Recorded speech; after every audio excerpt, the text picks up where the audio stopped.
একটি ছোট্ট গ্রাম ছিল যেখানে আলী নামের একটি ছেলে থাকত। আলীর অভ্যাস ছিল সবসময় সবার ভালো ভাবত।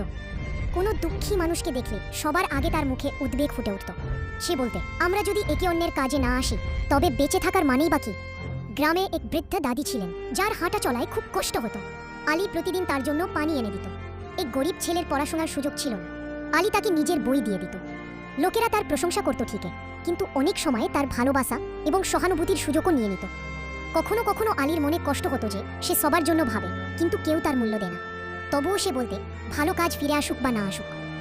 কিন্তু তা কোনোদিন নষ্ট হয় না। একদিন গ্রামে বড় বিপদ নেমে এলো। প্রবল বর্ষণে নদীর পানি গ্রামে ঢুকে গেল। সবার ঘর ডুবে যেতে লাগলো। সবাই ভয় পেয়ে গেল। কেউ কিছু বুঝে উঠতে পারছিল না কি করতে হবে। ঠিক সেই সময় আলী সবার আগে এগিয়ে এলো। কাউকে সে ঘর থেকে বের করে আনছে, কারো মূল্যবান জিনিসপত্র বাঁচিয়ে দিচ্ছে।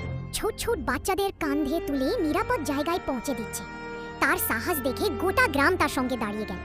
সবাই নিরাপদ হওয়ার পর সরপঞ্চ সবার সামনে বললেন, আজ আমরা বুঝলাম আসলি ধনী সে নয় যার কাছে টাকা আছে। আসল ধনী আলীর মতো, যার হৃদয় সবার জন্য ধড়পড় করে। সেদিনের পর থেকে গ্রামে আলীর নাম সম্মান ও ভালোবাসা নিয়ে উচ্চারিত হতে লাগলো।